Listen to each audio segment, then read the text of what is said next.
vamos acercando al final de Mateo. Y es que hemos venido revisando el Evangelio de Mateo en razón de lo que dice Mateo capítulo 28. Y lo que dice Mateo capítulo 28 al final es enseñándoles a obedecer todo lo que les he mandado a ustedes. Es el cierre del Evangelio de Mateo. Cuando pensamos en el cierre del Evangelio de Mateo, enseñándoles a obedecer todo, entonces en este propósito de conocer qué es una iglesia sana enseña, qué es lo que la iglesia enseña, hemos revisado el Evangelio de Mateo. Porque el texto dice enseñándoles a obedecer todo lo que les he mandado. Ese es el llamado.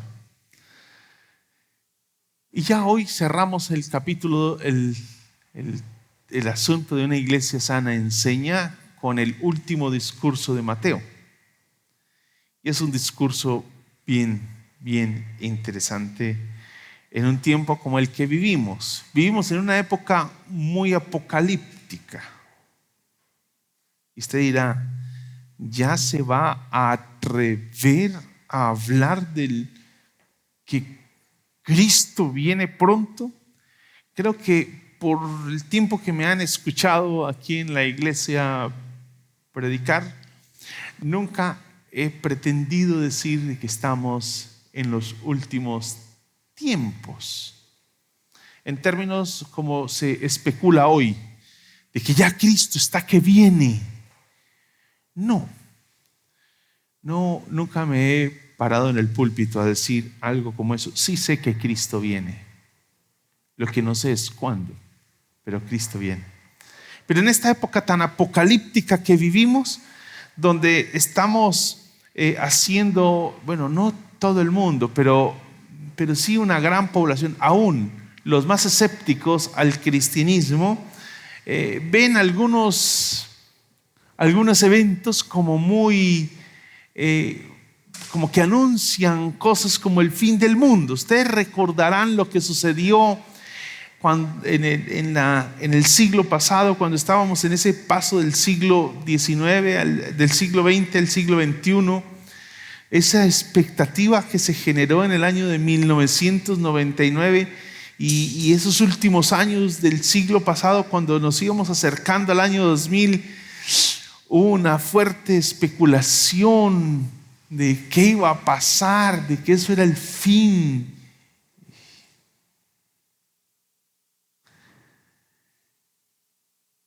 Y llegó el año 2000 y no pasó nada. Pero estábamos con la expectativa. Y luego apareció por allá el asunto del calendario maya en el año 2012, que iba a haber un año de un cambio de era. Entonces algunos pensaban de un cambio de era, otros hablaban de del fin del mundo y toda la cosa, y se especulaba mucho, se hablaba, inclusive sorprendentemente los canales de televisión, los noticieros que uno pensaría son muy escépticos en cuanto a todos estos temas, parece ser que son escépticos en relación a los temas del cristianismo, pero al esoterismo le caminan parejo. Son escépticos en cuanto al cristianismo, pero al esoterismo le caminan parejo, ¿no? Los canales de televisión. Y allí se daban entrevistas de qué era eso del calendario maya del año 2012, qué significaba, qué implicaba. Y en medio de todo eso también hemos escuchado a un personaje de la historia que ha comunicado algunas profecías, y es Nostradamus. Entonces casi cada acontecimiento en el mundo estamos revisando Nostradamus qué dijo, y allí vamos a revisar y comenzamos a especular desde lo más, personas más ajenas al cristianismo y personas dentro del cristianismo lo hacen. Acabamos de pasar una pandemia, bueno, digo yo acabamos de pasar como si ya estuviéramos en el punto final, pero yo creo que ya vamos de salida a la crisis que vivimos por 2 años largos ya.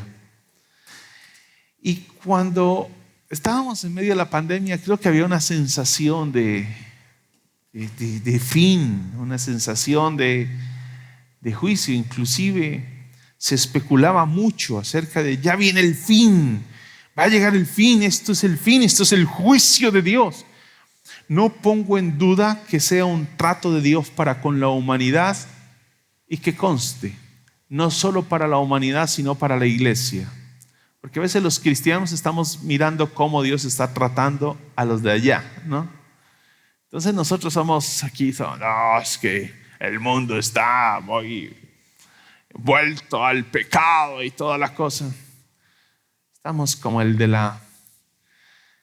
que quiere sacarle la paja al ojo ajeno del hermano y no se da cuenta de la viga que tiene dentro, ¿no? Entonces creo que la pandemia fue un trato de Dios y sigue siendo un trato de Dios para el mundo y para la iglesia, indudablemente.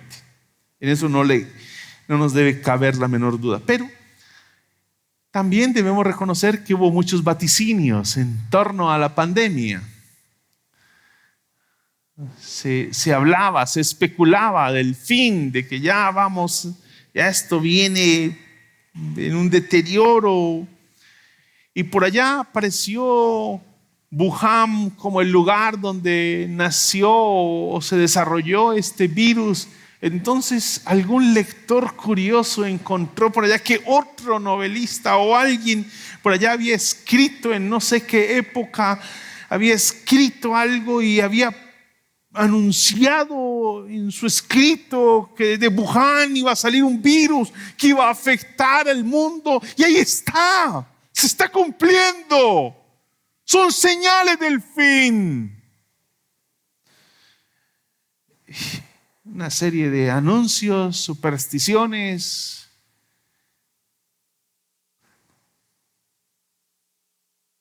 Hace poco mi esposa me mostraba un video de un pastor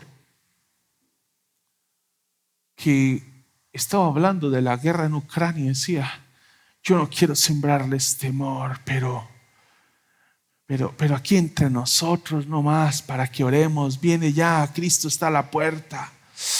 Cristo viene, ya va a haber un estallido, la guerra nuclear es imparable, ya Putin lo aprobó, ya eso viene. Dije a mi esposa: quita ese payaso de ahí.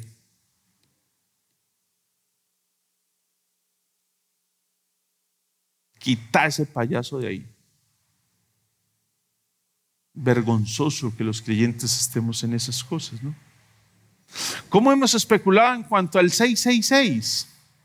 No se haga aplicar la vacuna, porque ese es el 666. No sé si usted se le hizo aplicar por razones religiosas, por asuntos de que de pronto no confía en la vacuna que se desarrolló. Eso es criterio personal. La iglesia no se debe involucrar en eso. Pero que usted no se la haya hecho aplicar porque está pensando que le están allí incrustando el dispositivo, un chip del 666. Eso raya en la herejía. Raya en la herejía. Recuerdo cuando era niño y salió el código de barras. Y usted no podía comprar nada con el código de barras porque es el 666. Y eso era muy fácil cuando apenas estaban poniéndolo. Pero cuando todo tenía código de barras, ¿ahora qué? Yo comencé a preocuparme. Yo, entonces, ¿ahora qué come uno? ¿Qué compra uno? Todo con código de barras. No, me va a tocar ir a alquilar una tierrita para allá a sembrar, será.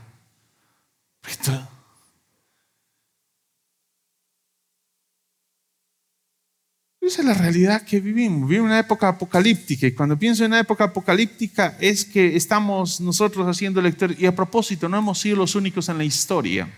Llevamos 2000 años la iglesia diciendo Cristo ya viene. Es más, hubo un pastor hace poco muy conocido aquí en Latinoamérica. A propósito, para que tenga en cuenta qué pastor es el que usted escucha en televisión. Muy conocido, muy conocido. Lamentable lo que hizo. Le dio por anunciar la fecha en la que Cristo venía. Inicialmente, muy soberbio. Muy soberbio. No se retractaba. Al final de cuentas tuvo que sacar un video diciendo: perdónenme, me equivoqué. no es como yo lo había pensado. Un pastor latinoamericano muy conocido y a lo mejor seguido por algunos de ustedes. Eso da cuenta de la realidad en la que vivimos. Una época apocalíptica. Pero también tenemos que reconocer que nos movemos entre el escepticismo y la paranoia. ¿Y qué es eso de entre? Bueno, nosotros los seres humanos somos precisos para la polarización a propósito de la situación política de Colombia. Ya si usted dice que no es de un candidato, lo enmarcan en la otra orilla. Y si usted dice que tampoco no es de este, lo enmarcan en la otra orilla.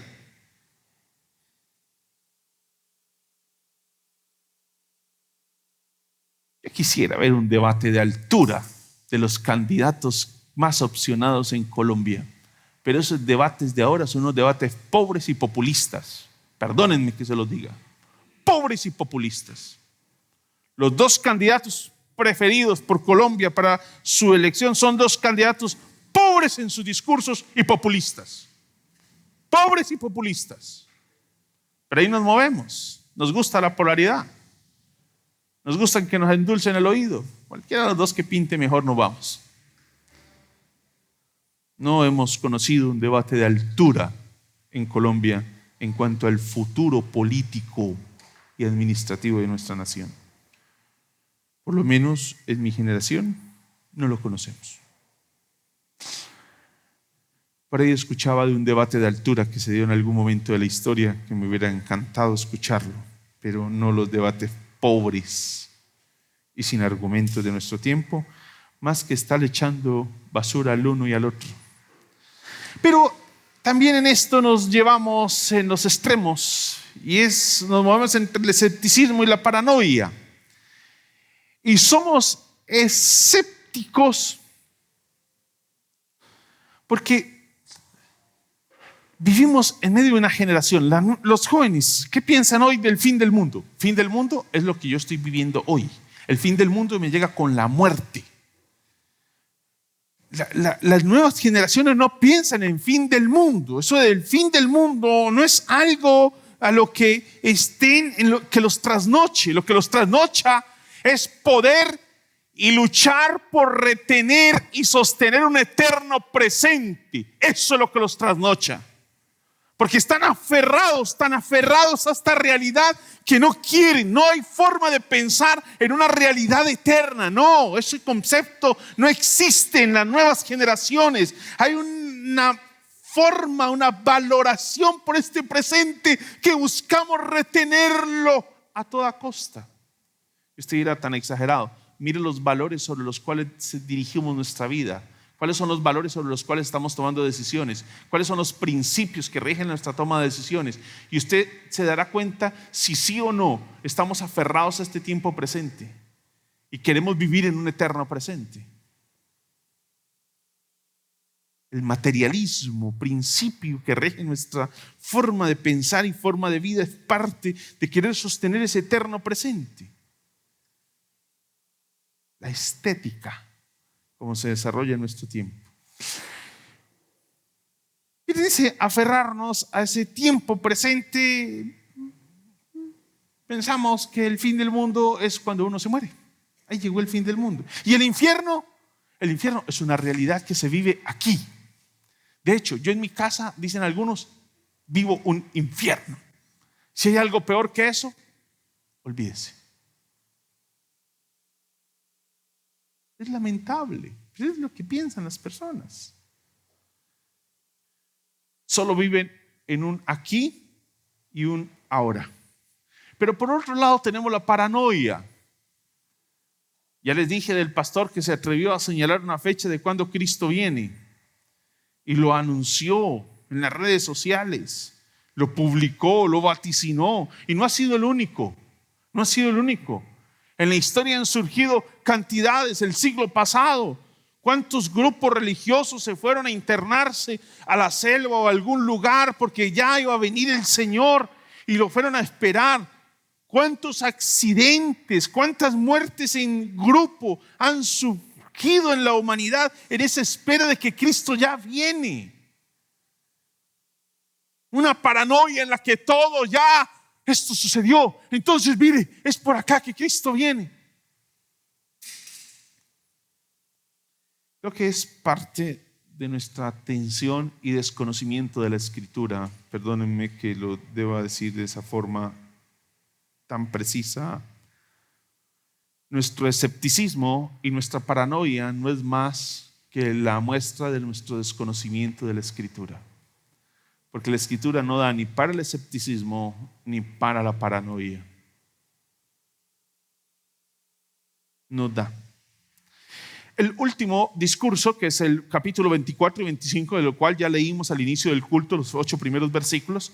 El capítulo 24 y 25 es el último discurso. Y son las palabras del Señor con la cual está cerrando el capítulo, está cerrando el libro, está cerrando su discurso. Y que quede claro, allí está cerrando, es el último discurso del Evangelio.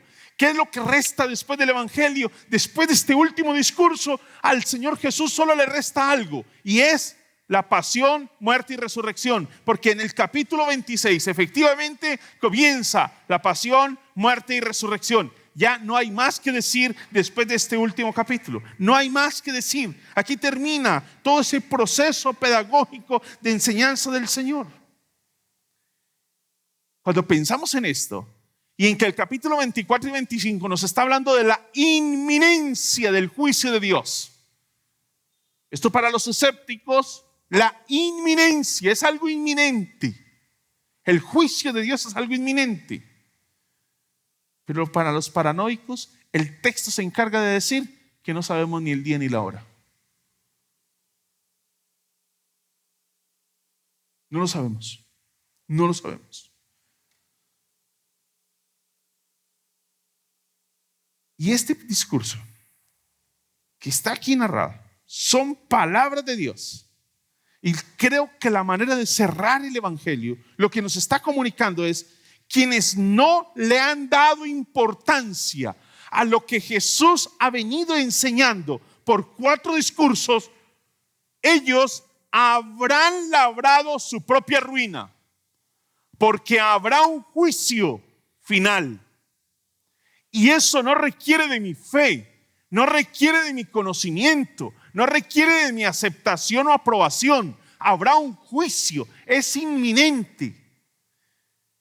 Y quienes no le han dado mayor relevancia a lo que Jesús ha dicho en los 4 anteriores discursos, habrán labrado su propia ruina.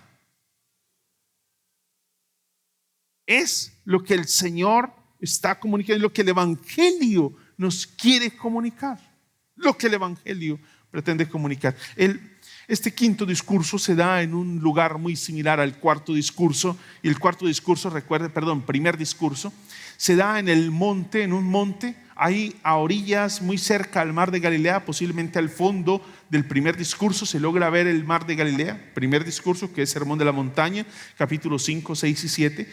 Este se da en el Monte de los Olivos. Y recuerde que algo curioso en el Antiguo y Nuevo Testamento, y es que el monte es un lugar reservado para una revelación muy importante del Señor. Son espacios donde el Señor se ha de revelar y ha de mostrar algo muy importante, muy importante. Y esta escena, muy similar a la del capítulo 5, 6 y 7, primer discurso, nos está comunicando que el Señor va a transmitir algo muy importante, decisivo. Es el último discurso. Después de esto, el fin. Entonces, si usted es paranoico, quiero decirle que posiblemente después de que prediquemos esto, Cristo viene. Y si usted es escéptico, quiero decirle que los crea usted o no lo crea, Cristo va a venir.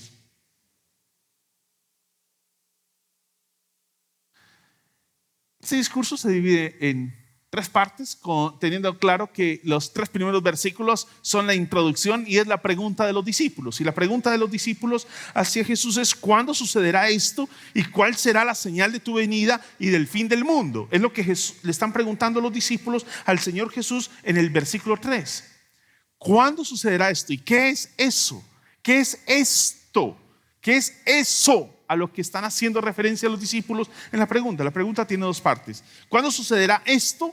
¿Y cuándo será tu venida? Son dos preguntas en una. ¿Y por qué le están preguntando cuándo sucederá eso? Es que Jesús acaba de decirles, porque los discípulos están allí mostrándole: Señor Jesús, mira nuestro templo. Es que la espiritualidad. ¿Y por qué le están mostrando el templo? ¿Es que el Señor Jesús iba por primera vez al templo? En los primeros versículos dice que Jesús salió del templo y mientras caminaba se le acercaron los discípulos y le mostraron los edificios del templo. Estaban mostrándole: Señor. Y uno pensaría: ¿por qué le están mostrando los edificios del templo? ¿Es que la primera vez que visitaba el templo? No era la primera vez. Recuerde que el Señor Jesús a los 12 años estuvo allá, Lucas capítulo 2. Desde muy niño estuvo participando del templo, lo visitaba cada año. Mira que qué idea tenía. Pues posiblemente la razón por la cual está mostrando el templo es lo que está sucediendo en los últimos versículos del capítulo 23. Y dice: es el lamento del Señor Jesús por Jerusalén. Jerusalén, Jerusalén, que matas a los profetas y apedreas a los que se te envían. ¿Cuántas veces quise reunir a tus hijos como reúne la gallina a sus pollitos debajo de sus alas? Pero no quisiste. Pues bien, la casa de ustedes va a quedar abandonada. Jesús está lamentando. ¿Qué haría uno si alguien viene y le da una noticia como ese tipo? Pues posiblemente la manera en como uno podría reaccionar es: Señor, pero todo no es tan malo. Venga, Señor, mire nuestra espiritualidad. Mírenla. Avenida Las Américas, mírenla. Es una iglesia. Por favor, no todo es tan malo. Es verdad que tenemos una historia compleja, pero no todo es tan malo. Mire el templo que tenemos. Y Jesús les dice: ¿ven todo esto? Jesús les dice a los discípulos: ¿ustedes ven todo esto? Les aseguro que no quedará piedra sobre piedra. No quedará piedra sobre piedra.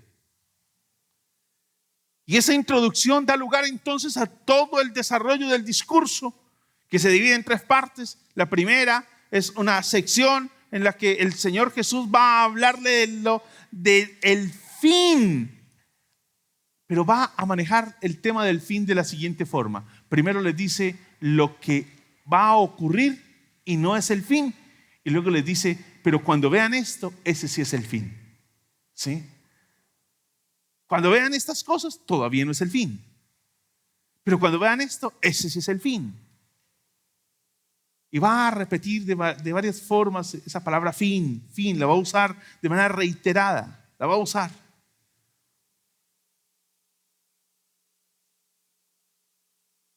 Y en ese capítulo 24, versículos 4 al 31, va a pasar a mostrar cómo el Hijo del Hombre, ¿sí?, vendrá desde el cielo. Como el Hijo del Hombre vendrá desde el cielo. Y así es lo que va a dejar claro. Para luego pasar a la parte donde están unas parábolas, donde estará hablando de lo que debe ser esa forma como nos preparamos. Y termina el discurso diciéndonos: esto es la antesala del juicio, cuando estará sentado en el trono y a unos apartará a la derecha y a otros a la izquierda. Esto es lo que va a suceder. Entonces el último discurso nos está diciendo que el juicio de Dios es algo inminente. Es algo inminente. Va a pasar. Quiéralo o no. Va a pasar. Y quiero invitarle para que nos ubiquemos en el centro del discurso, que es el capítulo 24, versículo 32 en adelante. Y mire cómo inicia el versículo 32. aprendan, aprendan. Algo que va a mostrarnos el texto es que esto inicia con un llamado, es una exhortación. Aprendan, aprendan. Es un llamado. Aprendan. Es un desafío, es una exhortación. Y les va a hacer un llamado a que ellos aprendan, pero aprendan lo que es correcto, lo que es recto. Aprendan lo que deben aprender. No aprendan de todas esas fantasías, ilusiones, fanatismos, paranoias y escepticismo de nuestro tiempo. Aprendan del único que habla y cumple su palabra. Que habla y cumple su palabra. ¿Y por qué deben aprender de él? Por lo que dice el versículo 35. El cielo y la tierra pasarán, pero mis palabras jamás pasarán. Esa exhortación, el desafío, aprendan. Todo un llamado, pero aprendan lo que es recto, lo que es correcto. Aprendan de la higuera esta lección. Tan pronto como se ponen tiernas sus ramas y brotan sus hojas, ustedes saben que el verano está cerca. Aprendan a leer los tiempos. Aprendan a leer los tiempos. En el versículo 33. Igualmente, cuando vean todas estas cosas, sepan, aprendan y sepan que el tiempo está cerca, a las puertas, es decir, ya está próximo. Y el versículo 43, estamos hablando de la exhortación, pero entiendan esto: si un dueño de casa supiera a qué hora de la noche va a llegar el ladrón, se mantendría despierto para no dejarlo forzar la entrada. Aprendan, sepan. Y versículo 44, entiendan. Entiendan lo que es correcto. Entiendan lo que les estoy comunicando, le está diciendo el Señor Jesús. Entiendan lo que estoy comunicando. Y una vez comprenden lo que estoy comunicando, manténganse vigilantes. Capítulo 24, versículo 42, va a decirles: por lo tanto, manténganse despiertos. Velen, despiertos, velen. En el capítulo 25, versículo 13 dice: por tanto, agregó Jesús, manténganse despiertos, porque no saben ni el día ni la hora. ¿De dónde acá se nos ocurre a nosotros fijar fecha? Entiendan, sepan, aprendan. ¿De qué? De lo que Él está diciendo. ¿Y por qué podemos confiar en Él? Porque su palabra se ha cumplido. Porque el cielo y la tierra pasarán, pero mis palabras jamás pasarán. Por eso el llamado: aprendan, sepan, entiendan lo que les estoy comunicando y manténganse despiertos.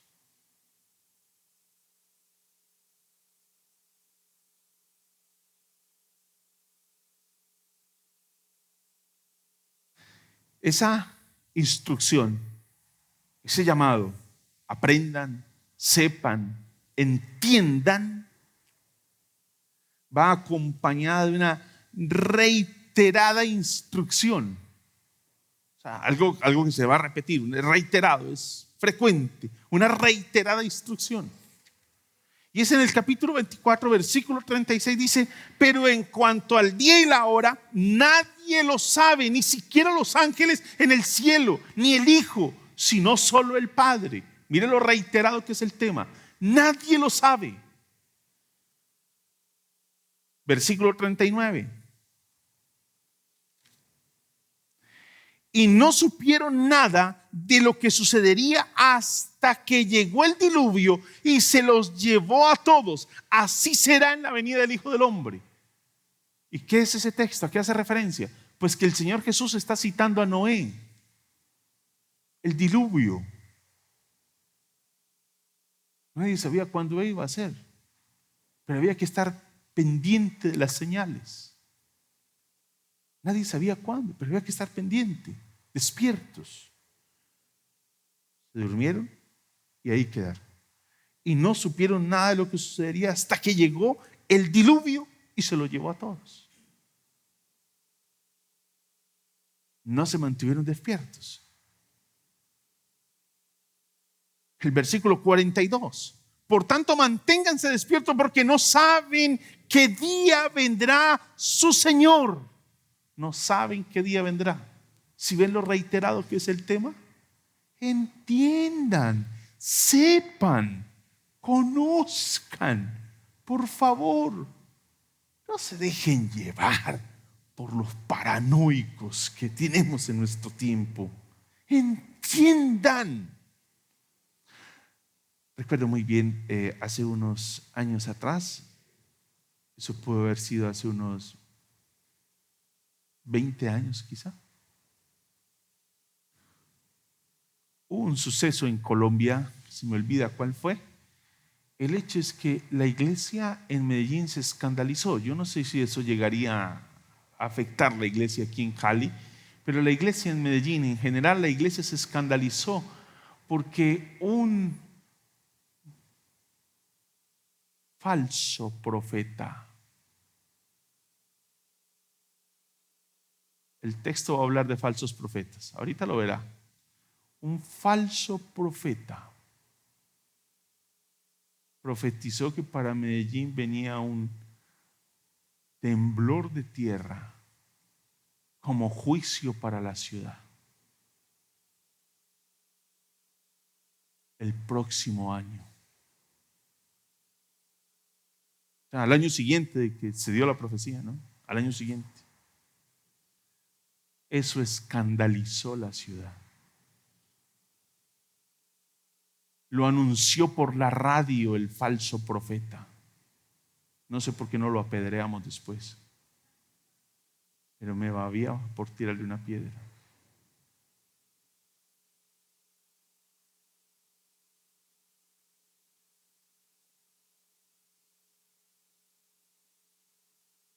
Y los hermanos en la iglesia, pastor, hable del fin del mundo.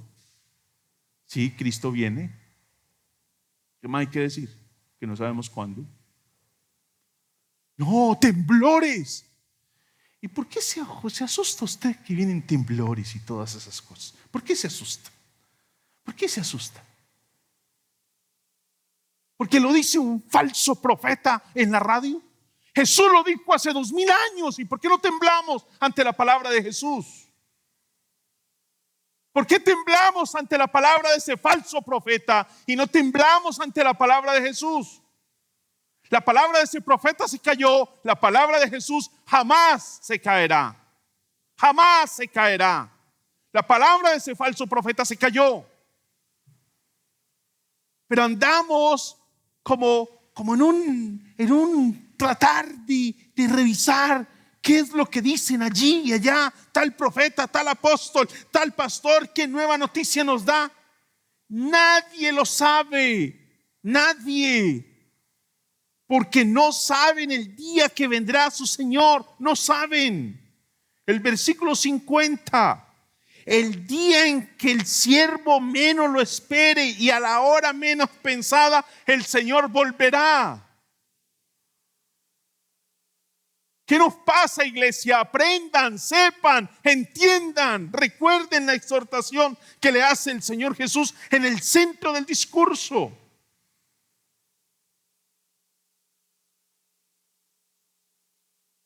El versículo 25, capítulo 25, versículo 13. Por tanto, agregó Jesús, manténganse despiertos porque no saben ni el día ni la hora. No lo saben.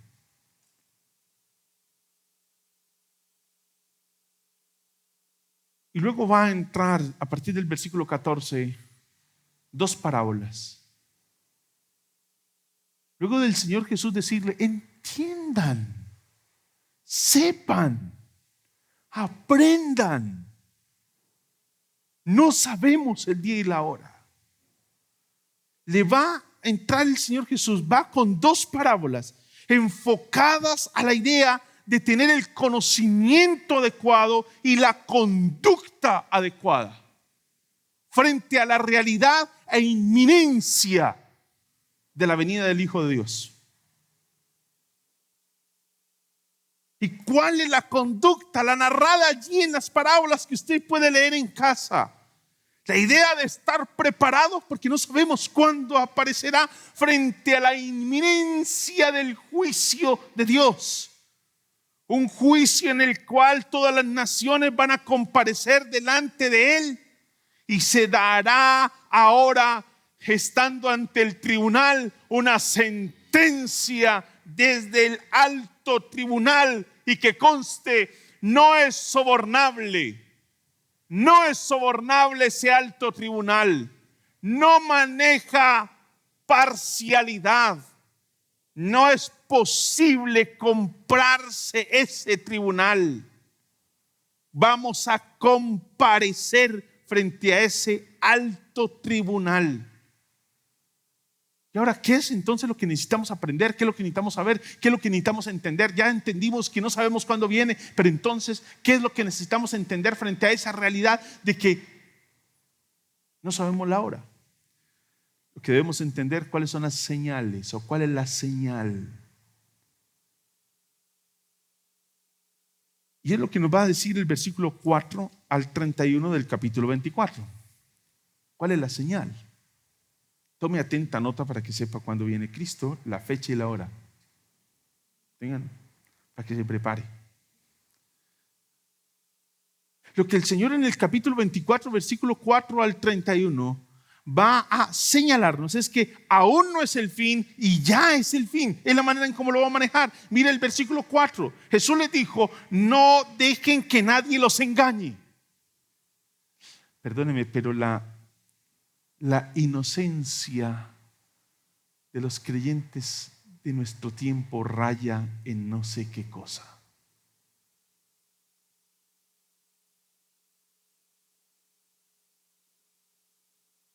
No sé. Pero lo que muestra es el analfabetismo de la Escritura hoy en nuestra iglesia, en la iglesia del siglo XXI. No dejen que nadie los engañe. Porque muchos vendrán en mi nombre. Muchos vendrán en mi nombre. Y esa idea de engañar es la idea de seducir hacia la apostasía. Hacia la apostasía. Es seducirlos hacia la apostasía. No se dejen engañar. No, que nadie los engañe. Se levantarán muchos. Polulan los falsos profetas, polulan. Mira el versículo 5, porque muchos vendrán en mi nombre y afirmarán, yo soy el Mesías. Polulan en nuestro tiempo los pseudo mesías que engañarán a muchos. Termina diciendo el versículo 5, engañarán a muchos. Son personas de entre la comunidad de la fe que pretenden ser los Cristos.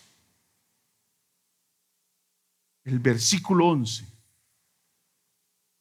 es contundente en llamarlos por su nombre. Capítulo 24, versículo 11. Y surgirá un gran número de falsos profetas. Falsos profetas, que es el pastor más popular de Latinoamérica. No importa que sea el pastor más popular de Latinoamérica, es un falso profeta, porque la Escritura no me da lugar a mí para afirmar cuándo viene Cristo. No me da lugar. Y no puedo jugar con la Escritura. No tengo la autoridad ni el derecho de manipularla, ni la autoridad ni se me ha dado a mí el espacio, la oportunidad de manipularla. Y esa expresión falso profeta es algo que se va a repetir en el texto. Se va a repetir. Ahí está en el versículo 11. Falsos profetas. Versículo 23. Entonces, si alguien les dice a ustedes, miren, aquí está el Cristo o allí está, no lo crean, porque surgirán falsos cristos y falsos profetas.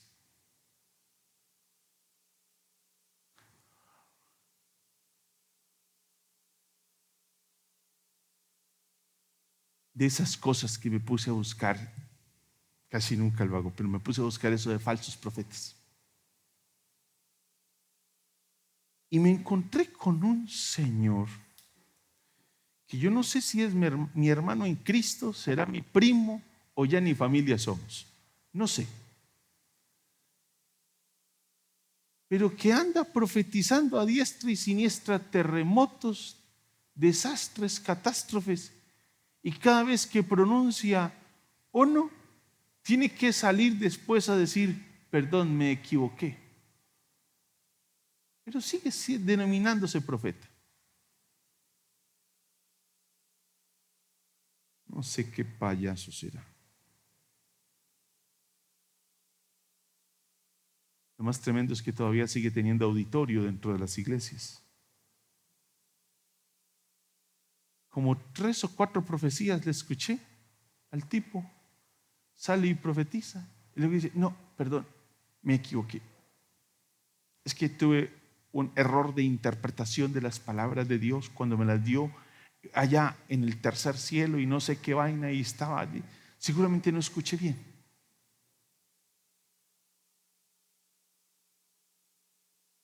La manera en cómo el texto repite la expresión falsos profetas, falsos cristos, da cuenta de lo que representan, del grave peligro que representan para la iglesia los falsos profetas.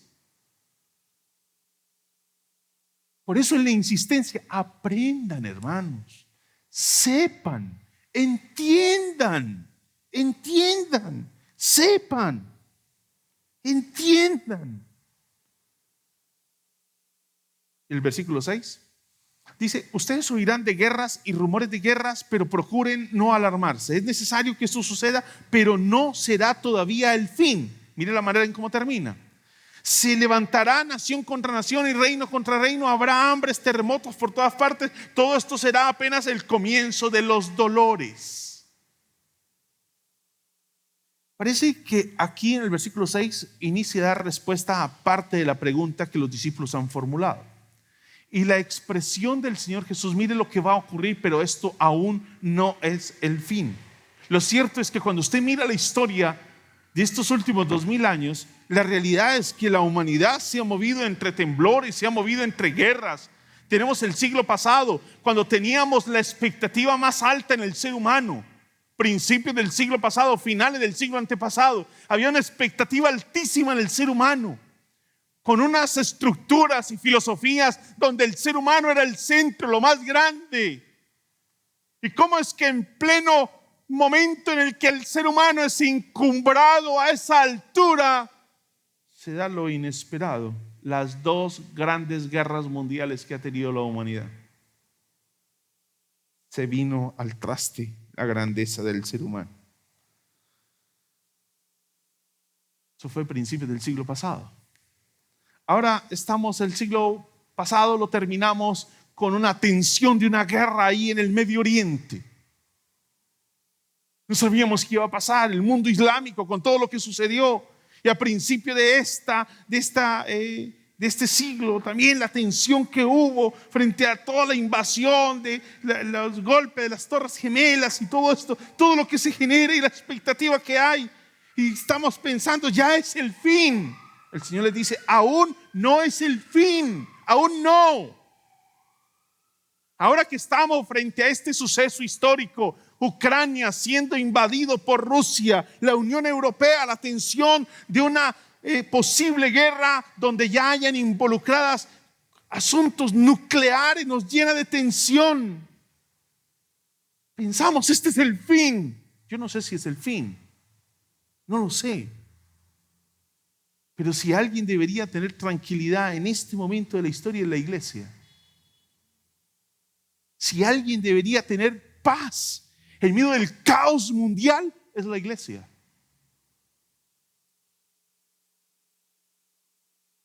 Lo que veo es lo contrario. El mundo anda más en tranquilidad que la iglesia, que debería tener paz. La iglesia anda más insegura que el mundo. Y eso sí me parece una inversión de valores.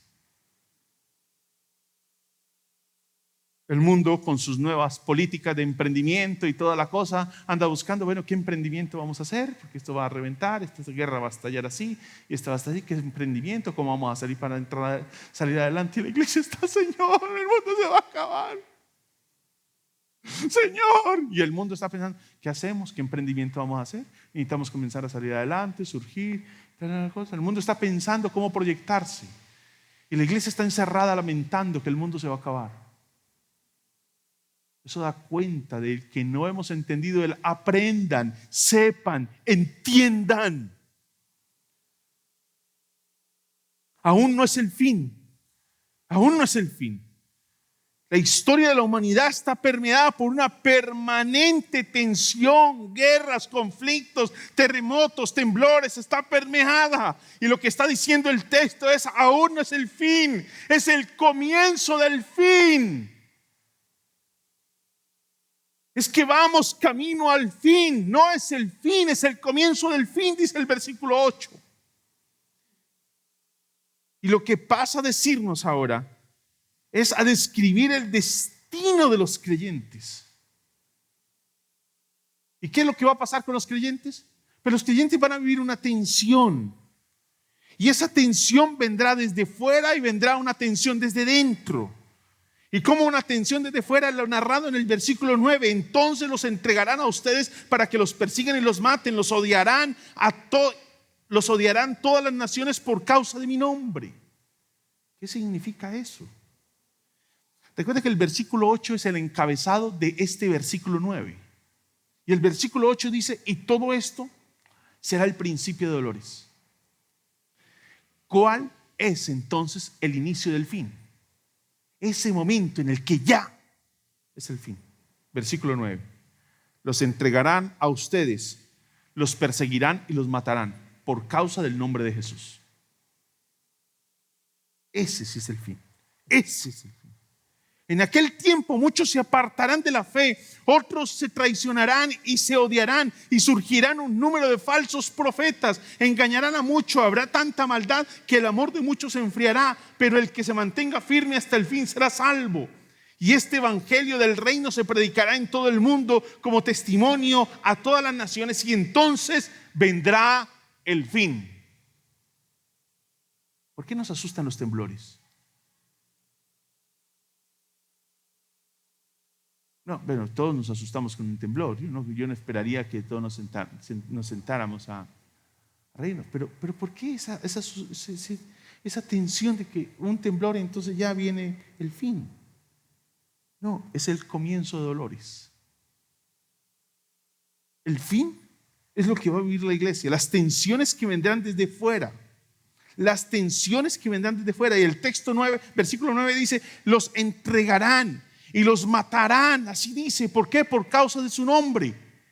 ¿Qué significa? Que aquellos que siguen el nombre de Jesús serán perseguidos. ¿No es eso un eco de lo que ya ha dicho en la bienaventuranza? Bienaventurados perseguidos por causa de mi nombre. ¿No es lo que dice también el capítulo 10, que es el segundo discurso, donde habla una vez el Señor comisiona a los discípulos a la misión, les dice que los van a perseguir? ¿No es lo mismo? Solo que en el capítulo 10 es a escala de Israel, en el capítulo 24 es a escala mundial. La iglesia será perseguida, los miembros de la comunidad van a padecer el odio de los no cristianos. ¿Eso sí nos suena familiar? Si nos suena ahora que la iglesia ha comenzado a camuflar su verdadera doctrina en las herejías, ideologías y conceptos del mundo contemporáneo para evitar la persecución, ¿eso sí nos suena? Eso sí es el fin. Ese sí es el fin. No son los temblores, no son las guerras. El fin, a la luz del texto bíblico, es cuando la iglesia padecerá persecución. Cuando la iglesia vivirá esas tensiones fruto del amor por el nombre del Señor. Pero en esa pasión por ese eterno presente, la iglesia se ha despojado de Cristo y ha preferido conservarse en el presente y perder la seguridad de la eternidad en Cristo Jesús. Eso sí es lo grave.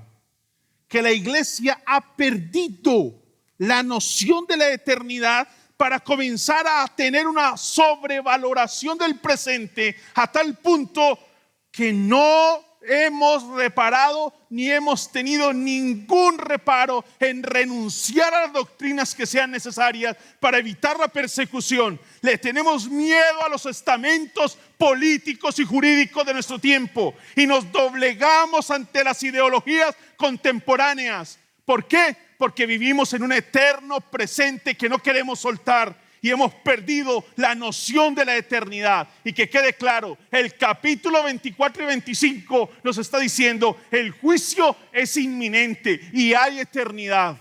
Hay eternidad y no necesita de mi aprobación para que exista. La hay porque Él lo dijo. Cielo y tierra pasarán, mas ninguna palabra de la que Él ha dicho pasará sin que se cumpla. Las palabras del Señor se han de cumplir.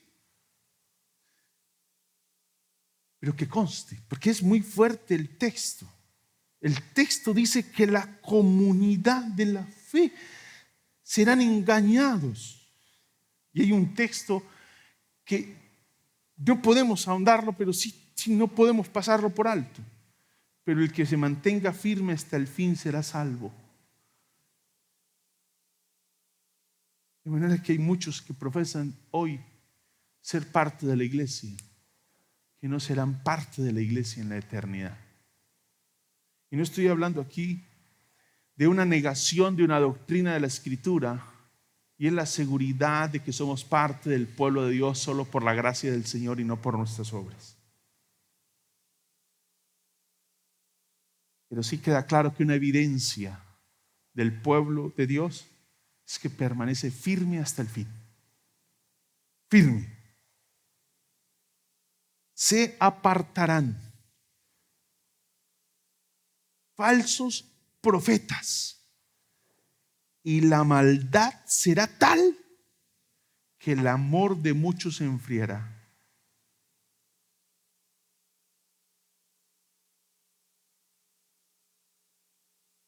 Esto nos llama al capítulo 7, primer discurso.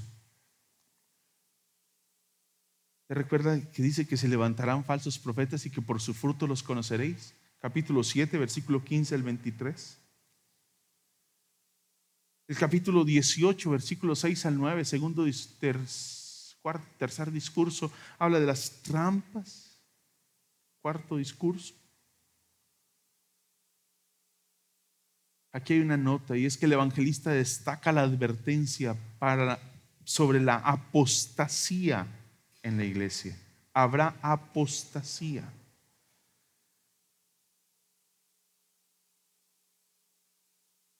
Y lo que va a decir es que, mire, creo que la iglesia hace mucho por ser amada por el mundo. Hacemos mucho por ganarnos el amor del mundo. Lo cierto es que el texto dice que la característica de la relación entre el mundo y la iglesia en el fin del tiempo será el odio. El mundo no querrá a la iglesia. La característica de la iglesia, de la relación iglesia-mundo en el fin, es que el mundo odiará a la iglesia.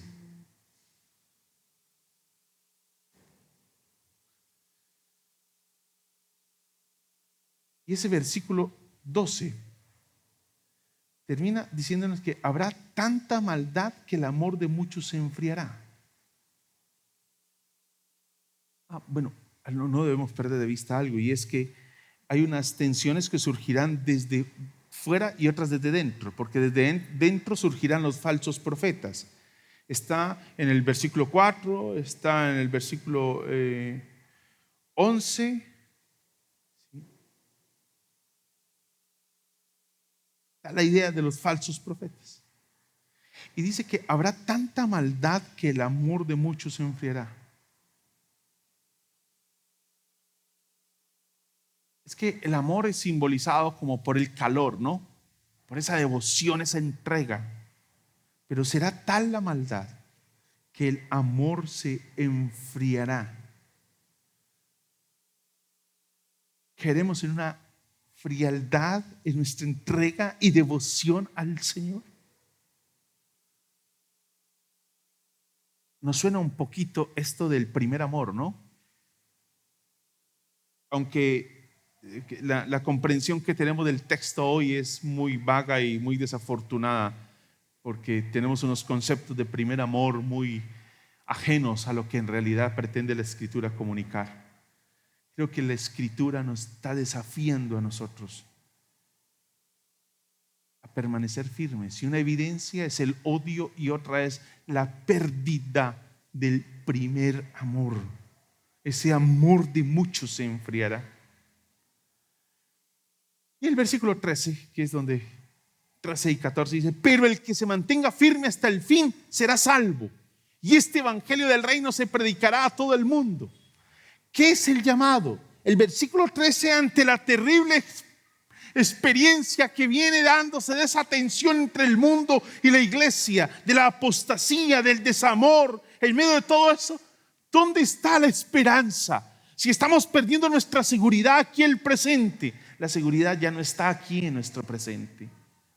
La seguridad está puesta en esa realidad eterna y en ese juicio de Dios que es inminente.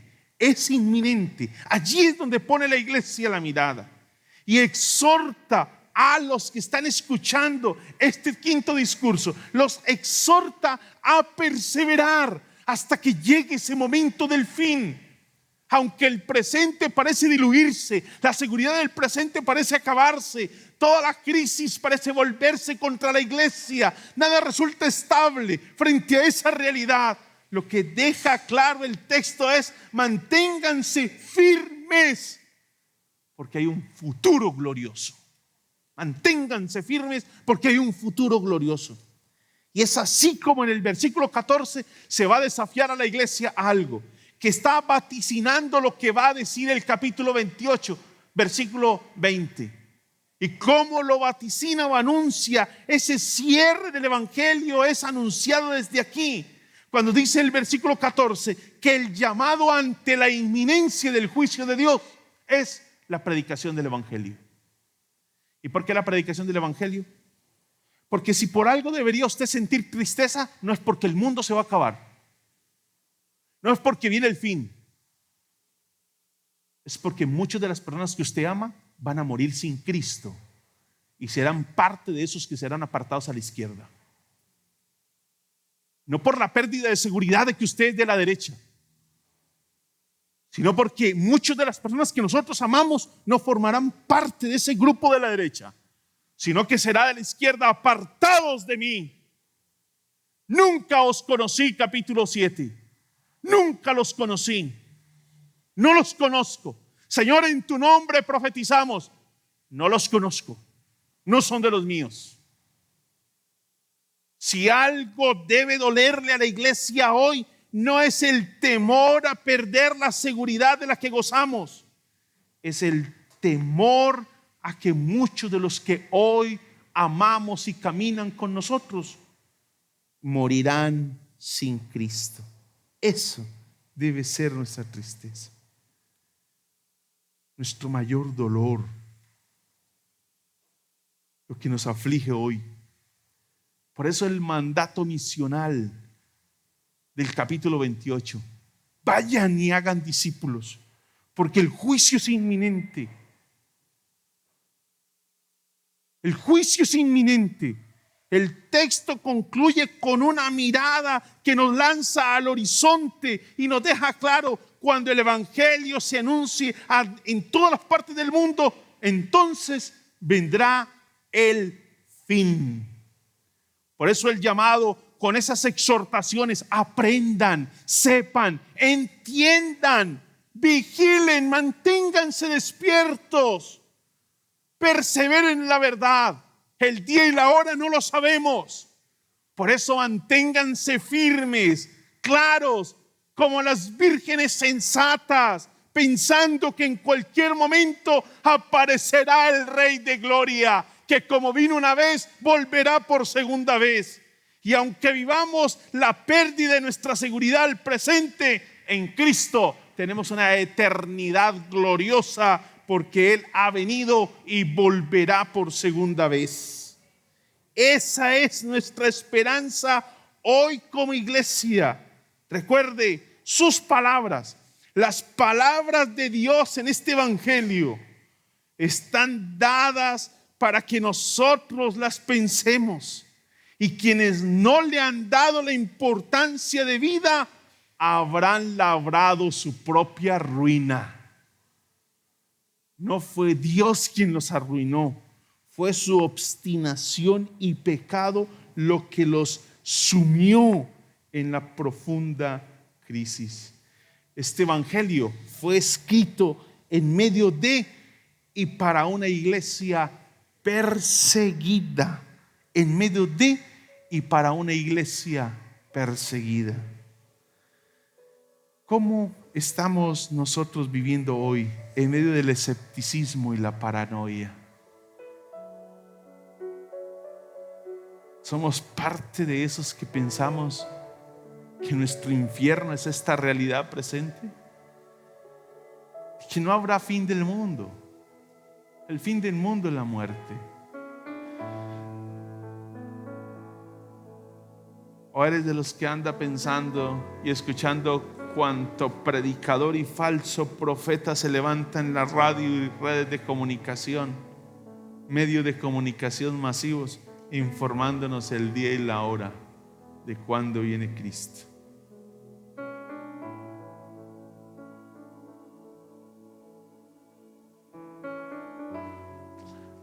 ¿No deberíamos empeñarnos mejor en lo que dice la palabra? En predicar el evangelio, porque mucha gente hoy está muriendo sin Cristo.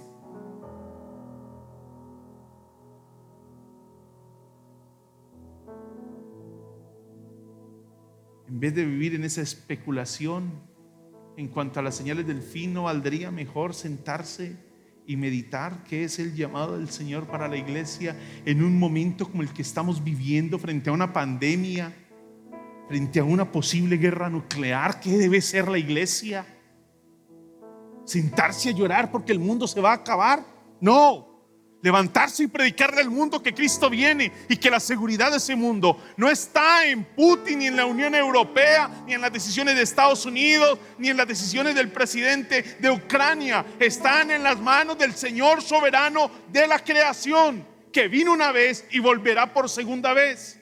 Eso es lo que el mundo necesita escuchar. El futuro, su futuro, no está en las manos del próximo presidente de Colombia, y no sé quién sea. Su futuro está en las manos del Señor del universo, del creador y sustentador del universo. No sé qué política, qué régimen, qué serán las dinámicas que van a regir a Colombia en los próximos 4 años. Pero lo que sí estoy seguro es que la iglesia es parte del reino de los cielos, donde el único Rey y Señor es Jesucristo. Y esa es nuestra seguridad.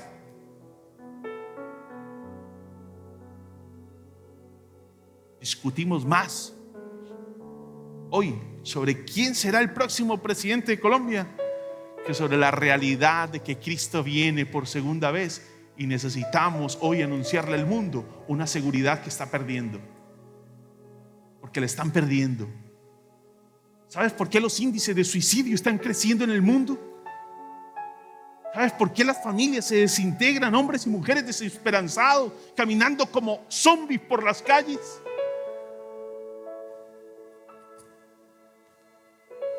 porque han perdido la esperanza.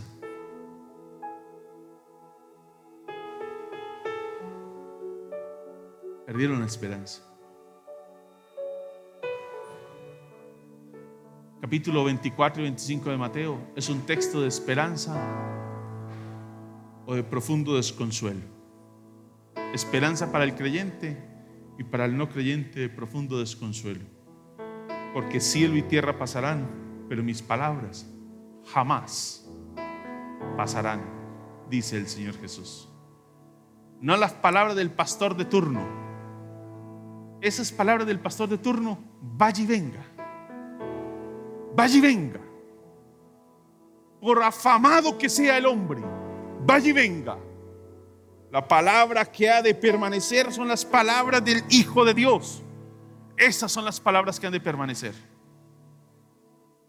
Porque Él está sentado hoy a la diestra del Padre y vendrá a reinar sobre el mundo.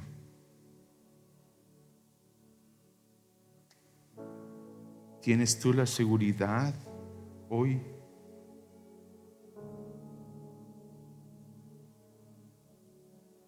¿Que serás apartado entre los de la derecha?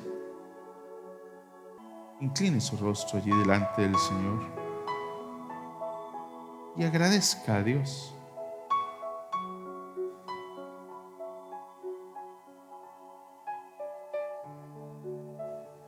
Señor, gracias. En medio de un mundo sin esperanza, Señor, azotado por tantas situaciones de todo orden, político, social, biológico, emocional, espiritual. Hoy tenemos la seguridad de tu protección sobre nosotros, Señor. Tu pueblo tiene la seguridad, Señor, de tu protección. Gracias, Dios. Estamos pues en tus manos. Que tu gracia, amor y misericordia nos acompañe, Señor, hoy y siempre. En el nombre de Jesús. Amén. Amén. Amén.